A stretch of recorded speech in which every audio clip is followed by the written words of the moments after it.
నేను దేవుడి దగ్గరికి ఎందుకు వెళుతున్నాను? రెండే ప్రశ్నలు వేసుకోండి.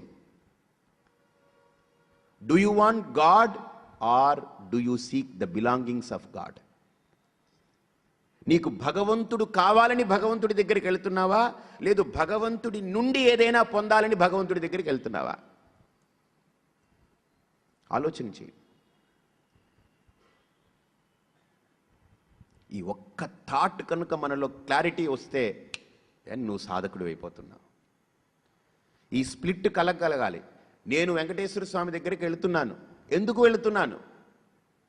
ఏదో ఒక మొక్కుబడి, ఒక కోరిక అతను తీరుస్తాడని నమ్మకంతో వెళుతున్నాను. ఇది మంచిదే, నేను తప్పు పట్టట్లే. కానీ ఇది లౌకికవాదం, ఇది లౌకికుడి యొక్క భావజాలం.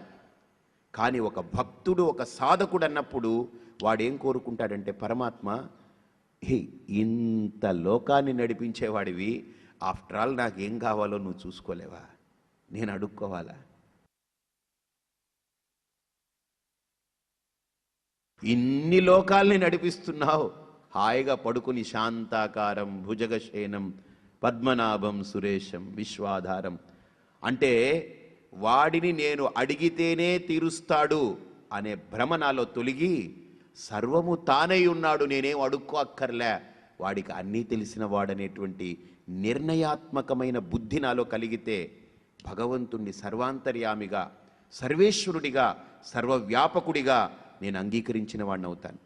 లేకపోతే నేను దేవుణ్ణి అడగాలండి, నేను సంకల్పం చేసి అడిగితే తీరుస్తాడండి అన్నామనుకోండి, భగవంతుడు సర్వవ్యాపకుడు కాదు, సర్వాంతర్యామి కాదు. ఇప్పుడు మీరు వచ్చి నాకు చెప్పుకుంటే కానీ నాకేం తెలియదు. ఇప్పుడు ఎవడో లేచాడనుకోండి, ఎందుకు లేచాడో నాకేం తెలుస్తుంది?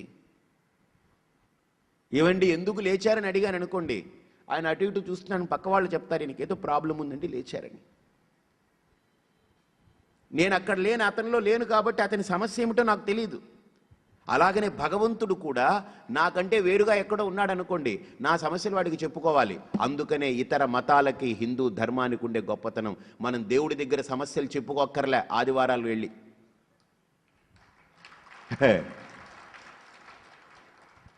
మనం దేవుడి దగ్గరికి వెళ్ళి సమస్యలు చెప్పుకొని అది తీరిపోతే లోకంలో 1,00,000 మందిని కూర్చోబెట్టుకుని సాక్ష్యాలు ఇప్పించక్కర్లే, వేదికల మీద మైకులు బద్దలు కొట్టుకుని. ఇది హిందూ ధర్మం నేర్పే గొప్ప ఒక భావుకత.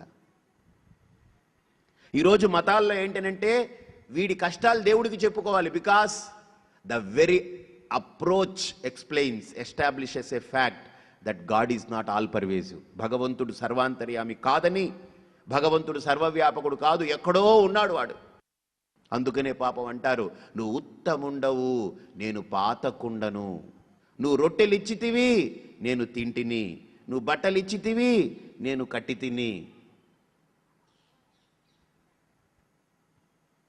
ఆయన ఏమన్నా పైన ఇది అదేంటి అన్నపూర్ణ ఆటా ఫ్యాక్టరీ ఏమైనా పెట్టుకున్నాడు ఆయన రొట్టెలు ఇవ్వడానికి? ఏం సార్, ప్లీజ్ థింక్. బుర్ర ఉండాలండి, బుర్ర లేని మాటలు ఇవన్నీ కూడా. పరమాత్మ సర్వవ్యాపకుడు, సర్వాంతర్యామి, సర్వేశ్వరుడు అన్నప్పుడు నేను వాడి దగ్గర నా కష్టాలు చెప్పుకో అక్కర్లే. బికాజ్ వాడు నాకంటే వేరుగా లేడు. అందుకని అన్నమయ్య అన్నాడు, అంతర్యామి అలసితి సొలసితి ఇంతట నీ శరణు జొచ్చితి, మదిలో చింతలు మైలలు మణుగులు వదలవు నీవవి వద్దనక, పాప పుణ్యములు భారపు పగ్గములు తెగవు నీవవి తెంచక. పరమాత్ముడు సర్వాంతర్యామి, సర్వవ్యాపకుడు, సర్వేశ్వరుడు అనేటువంటి సిద్ధాంతాన్ని మనం ఎందుకు గుర్తించలేమనంటే మనలో అహంకారము, మమకారము అడ్డొస్తుంది. బాగా గుర్తుపెట్టుకోండి. అహంకారము, మమకారము పొడచూపినప్పుడు ఇక నాకేం లోపల సత్యం ఏమిటో నాకు కనపడదు. అర్థమైందండి? సత్యం ఏమిటో కనపడదు. ఇంకా సత్యం ఎప్పుడైతే కనపడలేదో నేను అసత్యంలో బ్రతకడమే నాకు ఒక విధానంగా మార్చుకుంటా. అందుకనే మనిషి వాస్తవికతకు మేలుకొంటే అవాస్తవం అనేది తనంత తానుగా దూరం అవుతుంది. కాబట్టి నేను ఒక సాధకుడినా లేకపోతే ఒక లౌకికుడినా? ఒక్కటి ఆలోచన చేయండి. ఒకే నియోజకవర్గంలో 2 ఎమ్మెల్యేలు ఉన్నారండి, పోటీ చేశారు, ముగ్గురు. త్రిముఖ పోటీయో చతుర్ముఖ పోటీయో వస్తుంది. ఈ నలుగురికి వెంకటేశ్వర స్వామి అంటే ఇష్టం. నలుగురు మొక్కుకున్నారు, వాళ్ళ ఇంట్లో పెళ్ళాలు కూడా అన్ని పూజలు చేయించారు. గెలిస్తే మేము కొండకొస్తాం, మా ఆయన గుండు కొట్టిస్తాను ఈవిడ. నలుగురు మొక్కుకున్నారు.